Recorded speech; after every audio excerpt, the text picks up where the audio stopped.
Hello, everyone. My name is Courtney Kocak. I'm a writer, podcaster, and comedian. I grew up in Minnesota, but now I split time between LA and Austin. And my debut memoir just came out. It's called Girl Gone Wild. It is what I refer to as an unwitting feminist coming of age. It is about my quest to make it in Hollywood and what that taught me about how society views women and how I ultimately found my true passion and, you know, threw up the middle finger to everybody else. Awesome. I love it. I'm so excited. And I think it's coming out at a perfect time too, because everyone's like obsessed with the 90s right now, but it gets folded right into the early aughts. I feel like Mhm. there's like a conflation happening. Everyone's calling the 90s things that are definitely early aughts. So it's Yeah, like totally. good stuff. Um, so like most of the people who watch this are writers, so I'll probably ask a lot of questions about like form and the publishing process and just like Yeah. the different industries that you're a part of and how that worked because we interview people like across different industries. So I really love talking to you because you seem to have like kind of your hands in a bunch of different pots. But one thing I love about the book is that the chapters are really short. And I wondered like what made you choose the form and the chronology that you chose in your book? Yeah. So I like that as a reader. I love a really propulsive story. And so that's one of the like I love James, the Huck Finn novel, because Mhm. I just felt like I just burned through that. I read it in literally like a day. And so I leaned into what I appreciate as a reader. And I also feel like there are longer chapters in there. There's one that's like almost 40 pages, I think, but you don't Mhm. really notice it because that one is kind of split up into these like micro um it's like step 1, step 2, step 3, and I feel like it sort of tricks the reader into reading it like at a clip a little bit. Yeah. And so, I think we are all a little ADD brained today with the internet and everything. So I thought I cannot be the only one that feels this way. And so, yeah. And then the chronology, I got early advice from Hannah Howard because I had a couple things out of order. And she was like, I think it was Hannah that said this of just like the path of least resistance is chronological. And so, unless you have like a really good reason to do otherwise, maybe just shuffle them back around and do that. And so I did for the most part. The prologue is essentially like the main scene of the prologue exists kind of in the middle of the book. But I I think that that's a great way to start is just to kind of catapult readers into the middle and then rewind and explain the whole thing. And I also just think like a memoir and essays is kind of the best first book format for memoirs because you can work on the pieces individually, just craft wise. And then once you realize exactly what you're writing, you can go back and kind of work on it holistically. So that's not, I'm doing something a little bit different for my second memoir, but I do just think that's what I'm teaching an upcoming incubator, and I'm gonna encourage most of my students to do that. Love it. I think that's really fun. I mean, form is such a hard thing. And I actually just got the same advice about the memoir that I'm working on right now. I think to just go back and like remake it chronological. And I Hmm. was resistant at first because I did write it kind of like you're talking about, like a memoir and essays. But then when I went and reorganized it, I was like, oh, I actually like this. And I Yeah, realized that like I didn't trust the reader to care about my childhood. yeah. And like as I was reading yours, I'm like, oh, I do care about your childhood. Like, why don't I trust readers to care about mine? Like, what's my Mm, problem here? Of course I want to know, you yeah, know? totally. And I think of it too as like a little bit, it's like dirty chronological a little bit because the older that you get, the more you're calling back to things that have happened in the past. And so whereas it's kind of strictly chronological in the first maybe half of the book, towards the end, it sort of deviates slightly because you've lived a life at that point and like there's stuff to refer back to. Yeah, I love that. And I feel like that's sort of like the a new pattern that I'm seeing in memoir where it's like that second half you kind of get to get a little bit more creative because you've like built this like chronological trust with the reader. And Hmm. I'm really liking that. I dig the like the really long chapter kind of in this the middle that like breaks up the form with like different things. I think that it's like propulsive is a great word for your book. It's really and it's such a fun read. There are so many cool Yeah. references that I was just like, "Oh, I remember." Um but what made you decide to write a memoir? Because you're in other industries first. Do you want to talk a little bit about sort of your movement into writing or into other industries?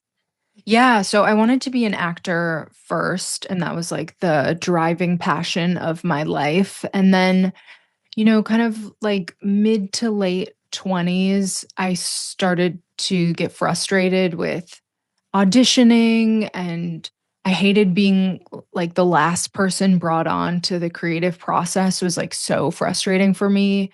And so I started writing as a means to like create opportunities for myself, screenwriting and sketches and stuff like that. And then I realized like, oh, this is the thing. And around the same time I wrote an essay as I was getting over a breakup, and it was really cathartic for me. And then soon after, I would say within the first couple years of my writing journey, I read Cheryl Strayed, and she really gave me like a vision of where I wanted to go with this. Like I loved her work so much, and I don't think like our voices aren't similar necessarily. Like I feel like I have more of a sense of humor, and there's different stuff going on, but she definitely gave me like an idea of like what kind of career I wanted to have. And then everything else has sort of just happened. Like I started podcasting because it was a vehicle for comedy and then just fell in love with that. And so like everything else that's kind of happening around it, I don't know. We live in this creator economy world, and like it just makes sense to have a bunch of multi hyphen things going on in your career. And it keeps me really engaged. I mean, like I wrote a pilot related to the title essay of Girl Gone Wild, and I hope to sell that someday. And I always have a couple like screenwriting projects kind of going on in the back end, but really I would say, I want books to be my focus. So I'm hoping that I can publish every year or two for the foreseeable future. And I would really like this to be the main thrust of my career. Yeah, I love that. Since we're talking about career, I'll ask like how did you get an agent? Like how did you do that Hmm. process and how did you learn about that process? Because I think that's sort of the new thing that's available to people is actually like these different tracks of learning about the business side instead of just MFA and creative side. Yeah, I am actually in an MFA program right now. I'm about to finish, but you absolutely do not need that. I I don't know if I were going to go back 2 years and like decide if I was going to do it. I don't know if I would. I just my book hadn't landed at that time, and I think I was just in a place of like frustration like, will this help me? And the truth is no, everything that led to my book is everything that I had, been working on for the 14 years prior or whatever. So it really had no bearing on it. I got a fancy agent at a couple years ago, like a New York agent that I thought was going to change my life. And I think I had just learned about the process from being in the writing community. I have a writing podcast called The Bleeders, where I also like interview people. And I feel like that's a great way to network and pick people's brains and get to know them and like not have it be like, hey, can I pick your brain in private? It's like, I'll Yeah, pick your brain in public. And then it's a same. win Mhm. win. So yeah, I, I was just gathering information from wherever I could, Substacks, podcasts, articles. I went to AWP like last year. Um, all of that is mildly helpful. But I have to say, so I got this agent. We went out with this narrative nonfiction project. that I still plan on publishing at some point. And it died on submission. It had like one close call where it went to an acquisitions board. I think it might be a university press book, really. Um, yeah, is kind of my hunch with it. And this agent got kind of bored and didn't want to, we only went out for one round, but they didn't want to go out for another round. And so I was like, okay, but I was like, my real passion is like this memoir that I'm working on. And, I'm almost done with it. And this agent had no desire to take out the memoir and basically told me that the only memoirs that sell are by famous people. And like, sure, there is some truth to that. And luckily I'd already kind of had wrapped my mind around that like small presses are publishing some of the most interesting memoir. Just it is a tough category.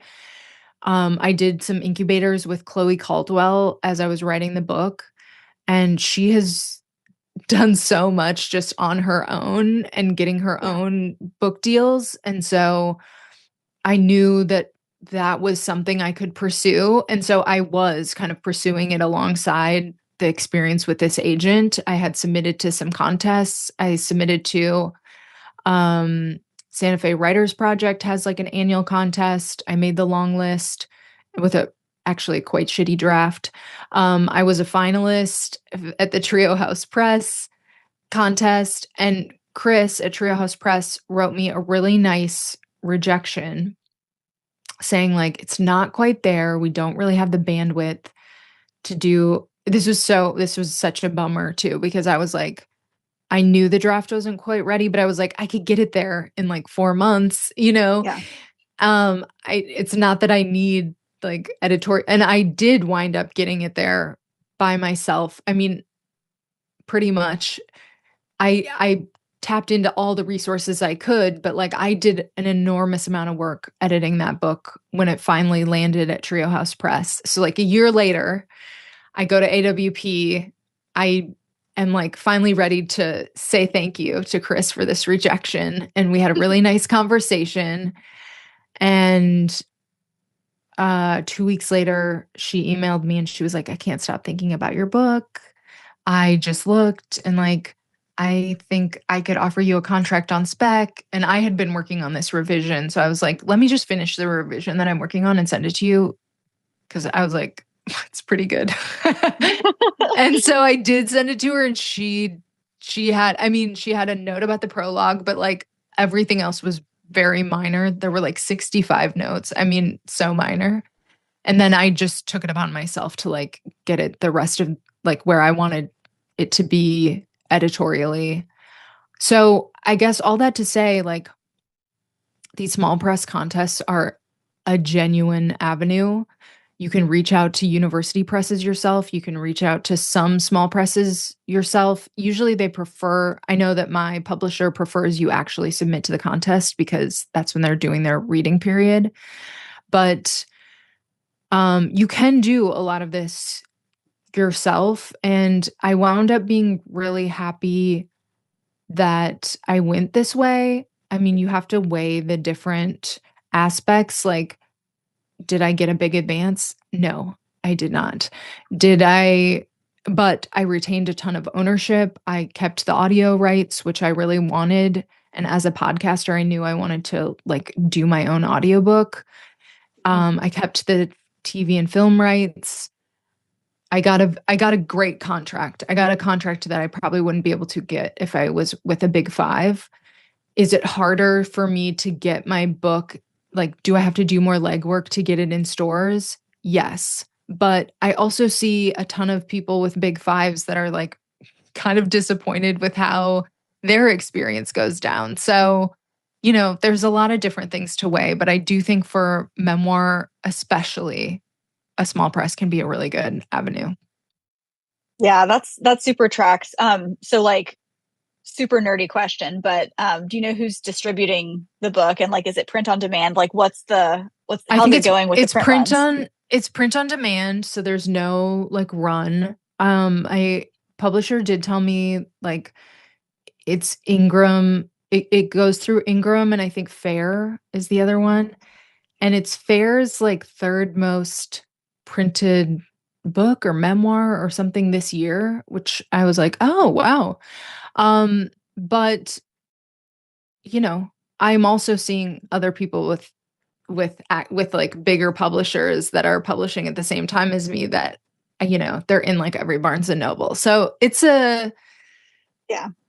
you have to weigh it. Totally. And like in the first like year of doing this podcast, I talked to so many people who went through like a big five, and they weren't the people that year or that quarter that Yeah. house put the marketing weight behind. And so they weren't, it just like disappeared kind of really quickly Yes. for them. So that does happen a lot too. So I think that you're right. I mean, it's really just like finding the sweet spot that you're okay with for each book. Seems like a really good approach. And seeing it as one of many books is, I think, like top like tip for writers.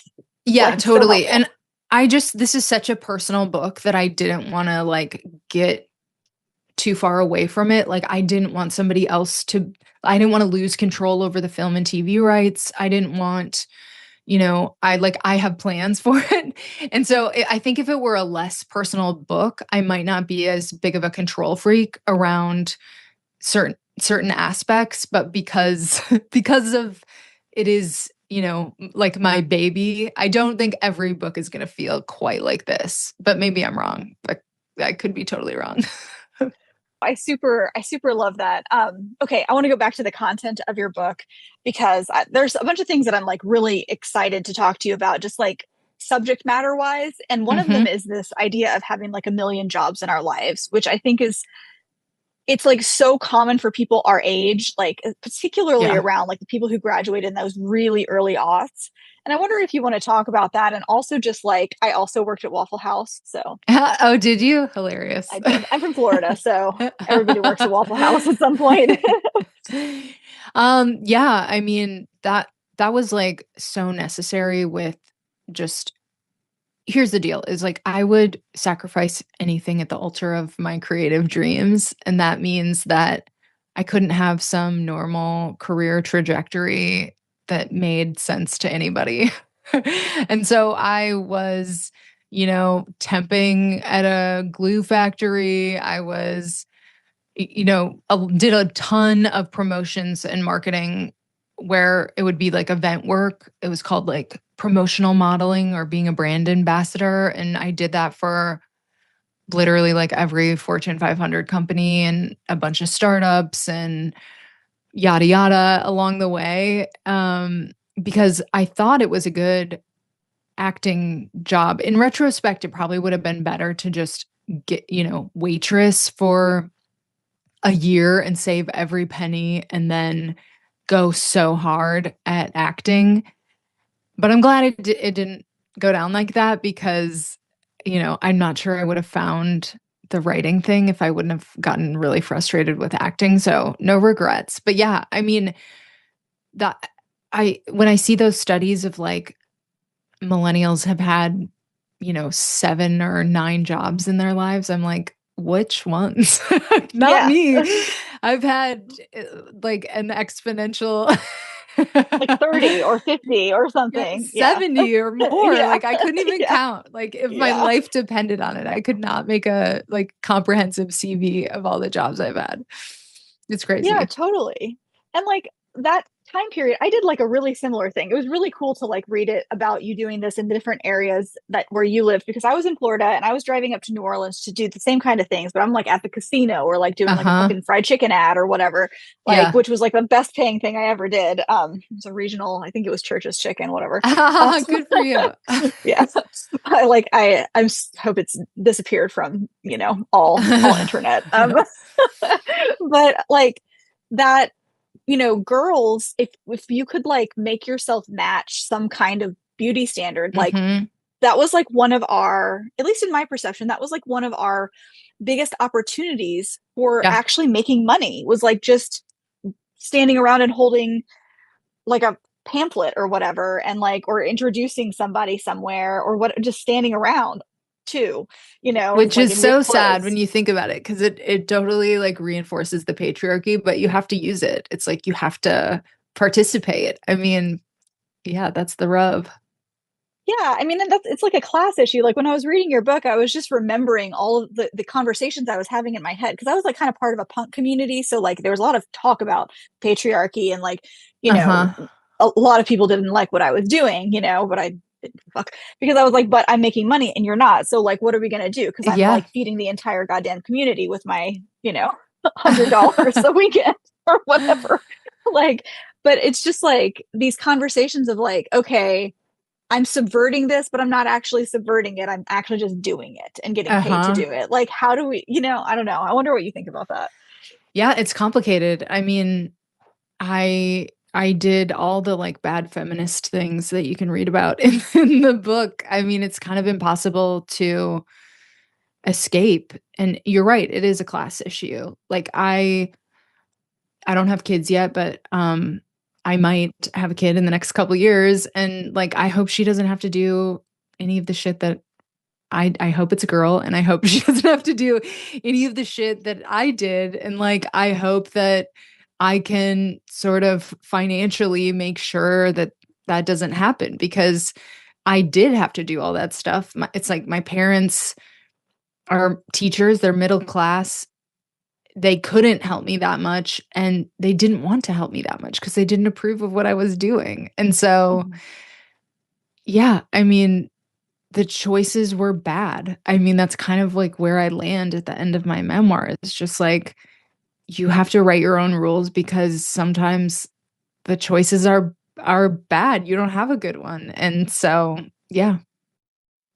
Yeah. And, that brings me to like something else that really stood out. Like this idea of good and bad is like really big in your memoir. And I wondered if you want to speak to that. It kind of starts with that when you were little. And I have Yeah. ADHD and I just feel like girls with like ADHD or adjacent vibes, like it's this thing of like being bad, but like being so good, but like being bad. And like there's like a dance in there that I don't feel like is talked about a whole lot. And it's really evident in your book. It's like in scene all over the place. Yeah, I think what I really wound up because I didn't think I could write a memoir. Like I just remember dating this comedian and he was a big writer and I remember being kind of jealous of him because it seemed like he had access to all these memories that I didn't have access to, this is like in my late 20s and I think I didn't have access to them because I had a lot of shame around them and like when I unpack why it's like because of that idea of like what a good girl looks like, what a good person looks like and other people's expectations and like church expectations and societal expectations and then shame that comes from all of those things and so really the work of the memoir was like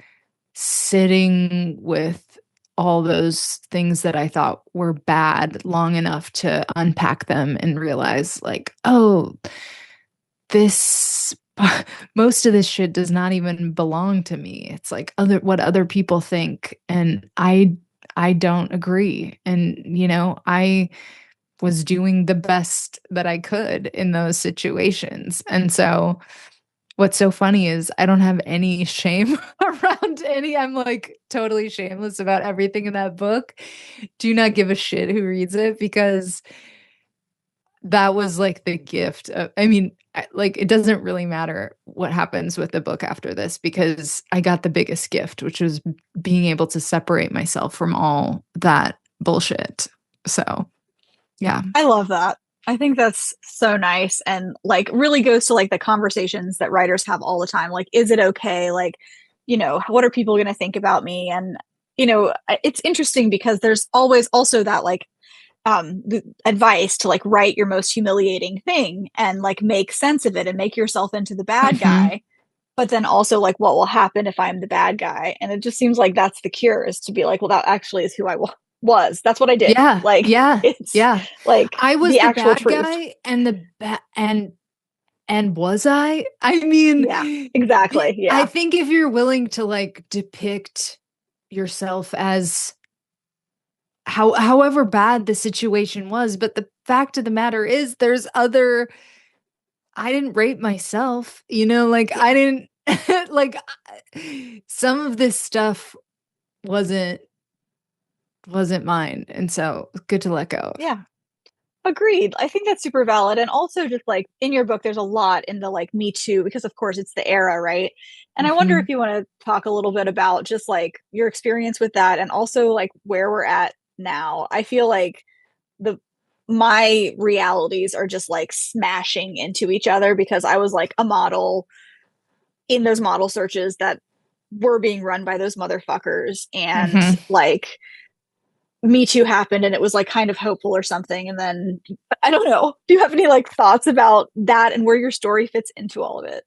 Yeah, I have I mean, I would love to say we've made progress, but I really don't think we have very much. What has happened is that we have like a whole generation of women, or like at least multiple generations of women now, that have language for all of these experiences that they didn't have language for before, which is really important. And so, but like, I go on Threads or any social media and it's like Epstein files, fucking your body, my choice, blah, blah, blah. Like there's all kinds of nasty shit that's still out there. It's like, it's not fixed. And also, the backlash after Me Too created a lot of other problems. Like, it's so funny.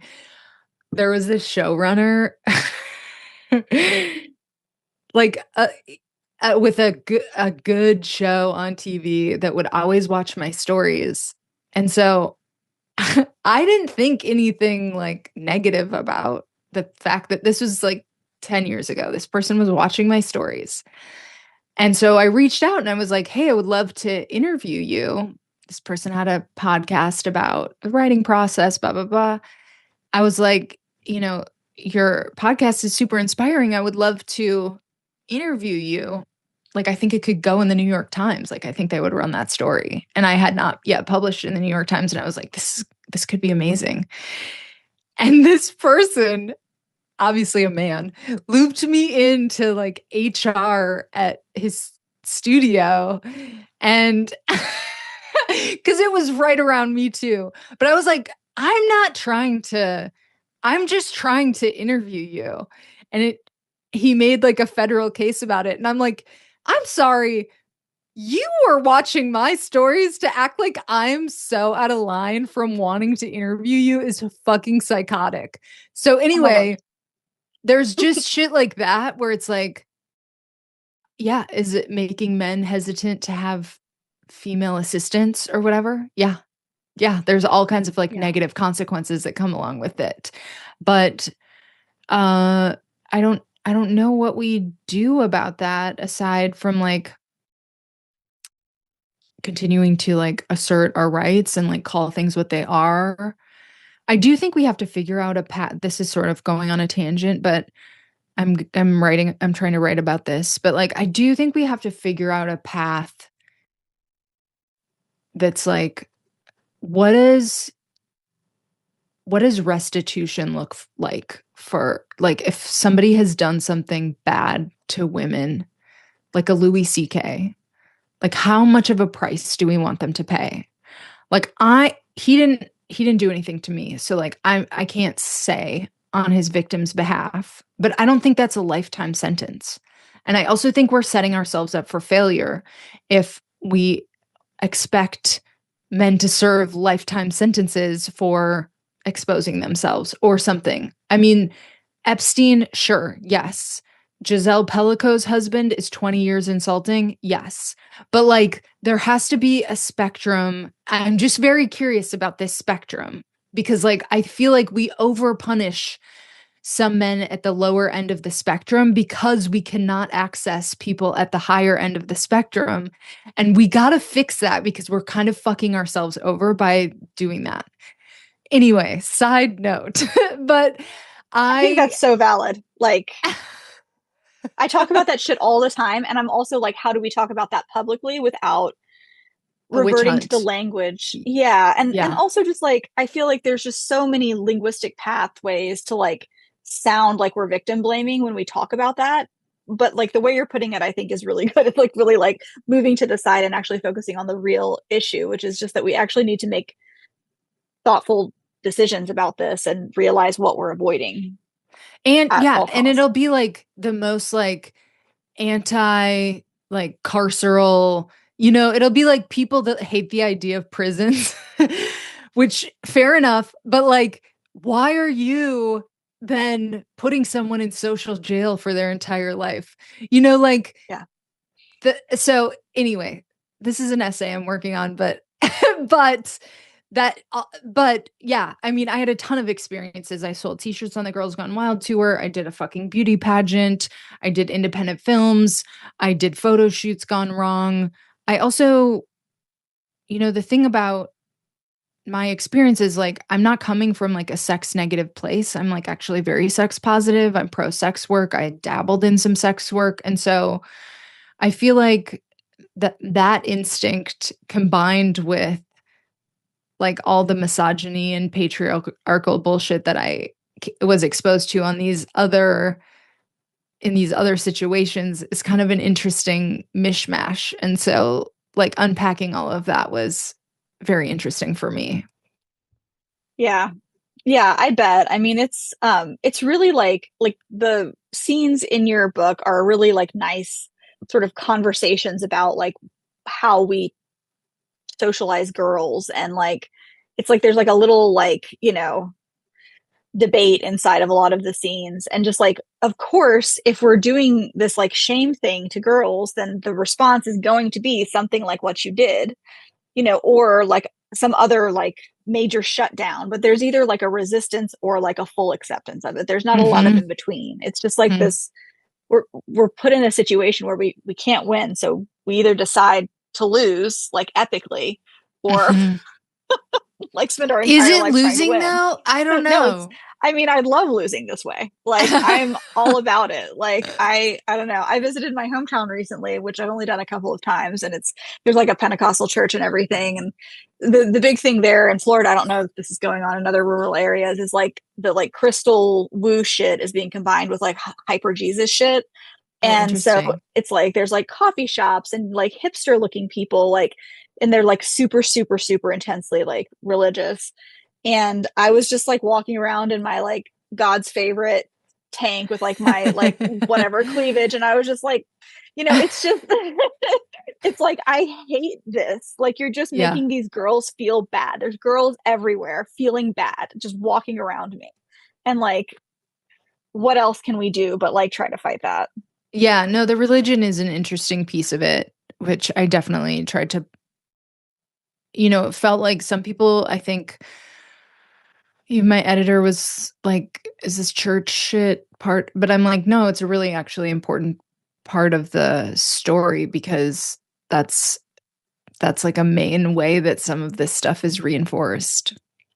Yeah, and it's just like So, embedded into the ether. Like even if yeah. you're like super secular, like I live in Seattle now and I'm like the Puritan ideals, they like find their way. Yeah. They go right from like the dude talk and into like the lady talk and it just gets like permeated. Like it's amazing. And they also But stick with you forever. Like you can't. Yeah. yeah, even if you fight them, which I loved. I loved like the very simple statements in your book. Like, I was never really a believer, but blah blah. Like it's Uh-huh. just like, yes, easy. That's it. Very nice. Well, awesome. Is there anything else you want to talk about? Do you want to talk about your podcast a little bit or what you're working on next? Or any kind of events coming up? I'm going to probably put this out in a couple days. Okay, cool. Yeah.